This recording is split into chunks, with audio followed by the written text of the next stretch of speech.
Hi everybody. So we're continuing the series on dark psychology and how it ties into emotional abuse. I'm gonna turn my air conditioner down. I'm burning up, but oh, you know what? That's why. It was on defrost. Woo. All right, now I got some nice cool air going. We've been talking about dark psychology. How dark psychology is a bit of a perversion of seduction, pickup arts.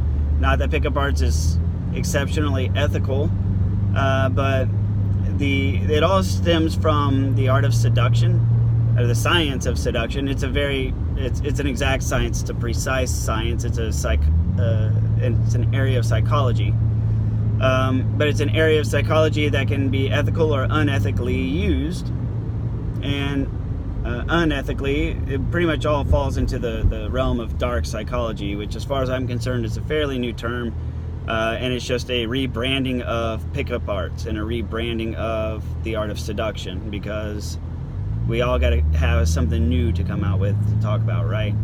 But it's all pretty much the same stuff. A lot of the stuff in dark psychology is found in pickup arts. It's found in Art of Seduction by Robert Greene.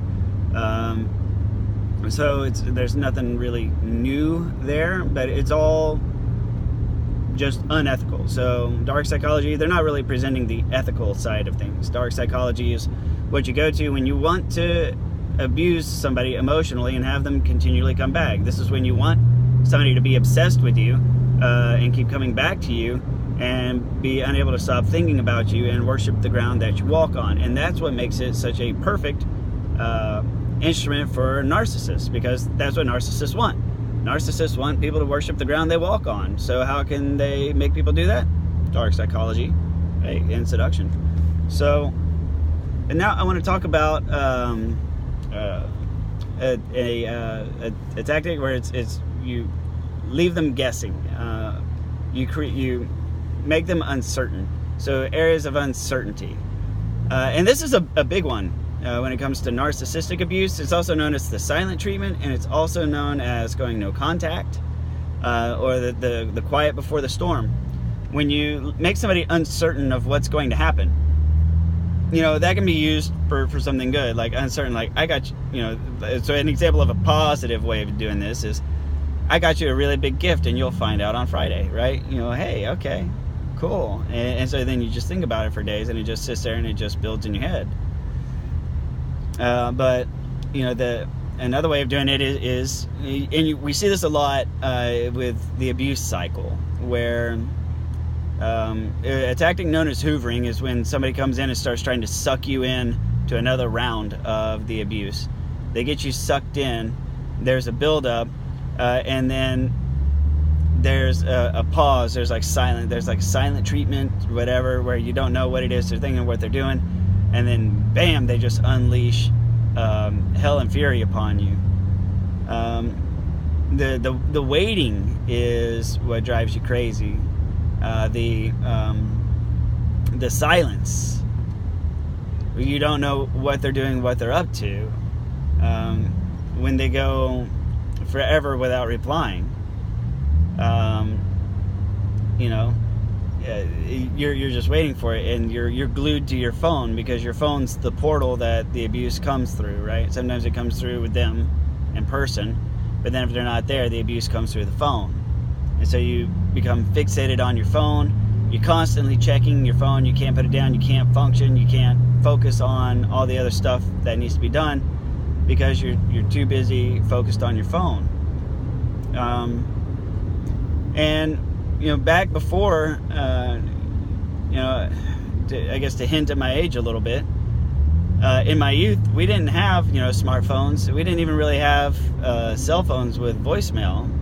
Back then, a cell phone was something that you put in your car, and you called somebody and said, hey, just to let you know, I'm going to be there in like 10 minutes, okay? Cool. All right, yay, bye. Because we had like 30 free minutes, and then after that, it was like $1,000 per minute or some shit, it was real expensive, and if you had 30 free minutes, you were lucky. And then a whole hour came out, and I was like, oh my god, I can make 2 calls a day, right?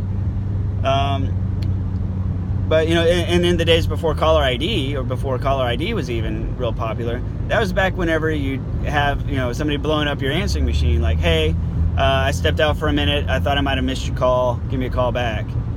Hey, the phone rang, and then they hung up, I thought it might be you. If it was you, give me a call back, bye. The people that just, and those of you my age can attest to this, you remember all that, where you would come home and you look at your answering machine and it'd be like, you have 700 new messages. Like, shit, whoa, somebody was looking for me. Or vice versa, you blow up somebody else's machine and they're like, yeah, I got your hundreds of messages, I was gone. What was it that was so important? And you're like, I don't know. Hi. So that's what this is. Keeping them guessing. Create a vacuum. Make them wonder. Make them guess. Make them anxious. Make them anticipate something. Something big is coming, and then you go silent. A good example. I saw this was a few years ago. This was sort of a semi-viral prank that went out. And what this was you text whoever it is you're dating, and you send them a text, and you say, hey, so I haven't been completely honest with you. And then you don't text anything else. So you just send that text like first thing in the morning, or like after a date, or before a date, or just, shit, because, or at any time where the sun is, or where the earth is rotating, anytime you just send this message and you say, hey, so it turns out I haven't been completely honest with you, and then you just go dark. And the prank was sort of semi-viral, and people were posting screenshots of people flipping out. Like what do you mean? Hello, are you there? What's going on? Oh, you son of a bitch, I knew you were cheating. And so then all these screenshots was like, that's fine, you know what, I was sleeping with your friend anyway, whatever, fuck off, and like all of these all this craziness would ensue, and so that's actually, I think, probably the best example of this that I can give. When you create that vacuum, create that tension. I haven't been completely honest with you, and then you just sit back and just watch somebody just self-implode and just spin off into a dimension of crazy you've never seen before. Yeah, they'll do that. So recognize that pattern if it's in your life, where they do things where they bring the crazy out in you. You ever notice that when an abuser knows precisely how to bring the crazy out of you? This is how. So, and the thing that sucks is you're not crazy. They drive you crazy. So you weren't crazy before they met you, and you're not crazy now. But you're being driven crazy by a manipulator. So when you're being driven crazy, you're not actually crazy. You're just driven to that point, and then that makes them real easy. It makes it real easy for them to point the finger at you and be like,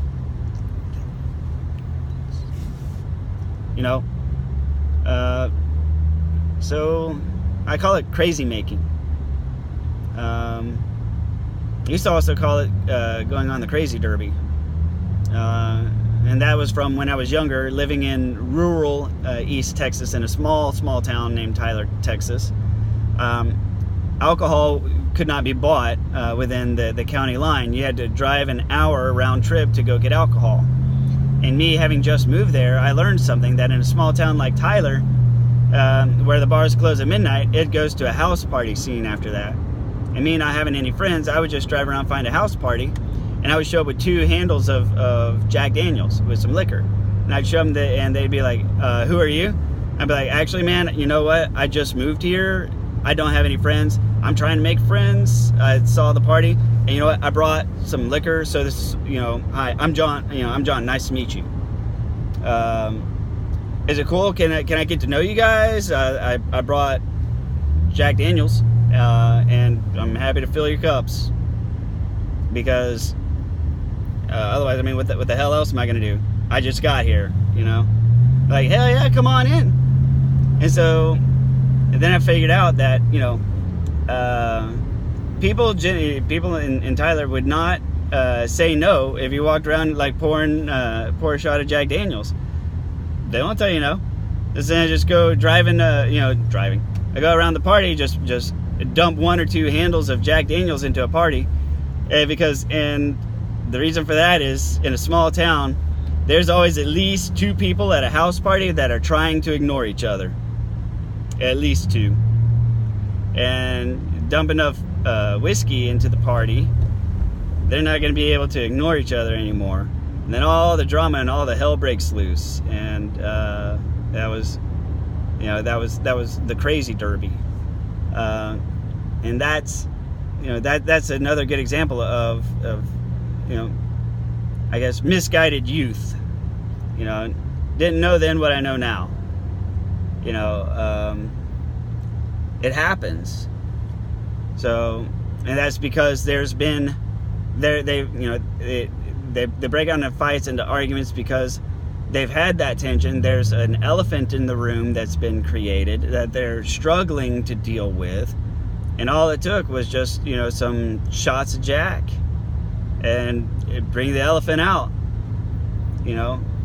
So I'm gonna wrap all this up, but you can definitely see this is how abuse occurs. Create the elephant in the room, create the vacuum, create the tension, and then let it fly. And then you, the victim, are the crazy one, right? But you were the one who was wound up and made crazy by your abuser. So thank you very much. Please like, comment, or share. We'll see you on the next video.